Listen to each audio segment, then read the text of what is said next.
તો આજે શરૂ થઈ રહ્યો છે પ્રવાસી ગુજરાતી પર્વ અને તેની બીજી આવૃત્તિ। જી હા, ગત વર્ષે હજારો ગુજરાતીઓ એક મંચ પર એકઠા થયા અને આ વર્ષે પણ TV9 વિશેષ પ્રવાસી ગુજરાતી પર્વ 2024ની બસ થોડી વારમાં શરૂઆત થઈ રહી છે। ખુદ મુખ્યપ્રધાન ત્યાં પહોંચી રહ્યા છે અને બસ થોડી વારમાં પ્રવાસી ગુજરાતી પર્વની વધુ એક આવૃત્તિ બીજા સંસ્કરણની શરૂઆત થઈ રહી છે।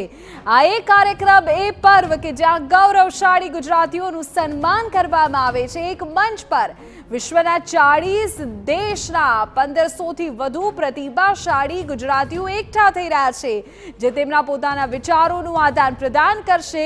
જે ક્ષેત્ર સાથે જોડાયેલા છે તેઓ, જેમના તેઓ નિષ્ણાત છે, એ ક્ષેત્રને લઈને પણ વાત કરશે।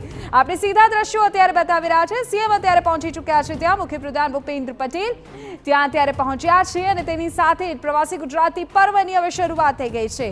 ઉલ્લેખનીય છે કે આ મંચ પર તમામ ગુજરાતીઓ એકઠા થઈ રહ્યા છે। પ્રવાસી ગુજરાતીઓ કે જેઓએ પોતાની સાથે સાથે ગુજરાતનું નામ પણ વિશ્વ કક્ષાએ રોશન કર્યું છે અને એ જ તમામ બાબતોને આજે મંચ પરથી ચર્ચવામાં આવશે।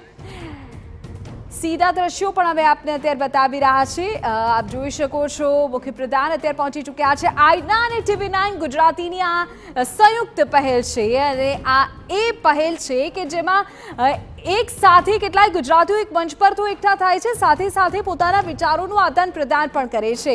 ગુજરાતને લઈને તેમની જે મહત્વાકાંક્ષાઓ ઈચ્છાઓ છે તેને પણ અભિવ્યક્ત કરે છે, પોતાના ક્ષેત્રની પણ વાતો કરે છે અને એ જ તમામ વાતો અને સંવાદને સાધવા માટેનો જ તો આ કાર્યક્રમ છે। પ્રથમ આયોજનની ભવ્ય સફળતા બાદ આ બીજું આયોજન, બીજું સંસ્કરણ અને પ્રવાસી ગુજરાતી પર્વ 2024 આજથી શરૂ થઈ રહ્યો છે અને હજારો ગુજરાતીઓ આજે આ મંચ પર એકઠા થયા છે। એક છત હેઠળ પ્રવાસી ગુજરાતીઓનો આ મહામેળો જામ્યો છે કે જેમાં રાજકીય ક્ષેત્રથી લઈને જે આધ્યાત્મિક જગતની હસ્તીઓ પણ ઉપસ્થિત છે, તો સાથે સાથે ફિલ્મી ક્ષેત્રથી લઈને ખેલ જગતની હસ્તીઓ પણ, સાહિત્ય જગતથી લઈને અન્ય તમામ ક્ષેત્રની હસ્તીઓનું આ એક મંચ પર હોવું અને આ તમામ ક્ષેત્રના તેજસ્વી ગુજરાતી તારલાઓનું સન્માન કરવાનો પણ અવસર છે કે જેને પણ TV9 અત્યારે આ આયોજન જેમણે કર્યું છે। આપણે કહીએ છીએ કે જ્યાં કન્ટ્રીબ્યુશન છે ત્યાં સેલિબ્રેશન છે અને આ કન્ટ્રીબ્યુશન ગુજરાતને વૈશ્વિક સ્તર પર લઈ જવાનું છે, આ ગુજરાતીઓના ગૌરવને વધારવાનું છે, ત્યારે તેઓને ગૌરવાન્વિત કરવા પણ TV9 ગુજરાતીની ફરજ છે।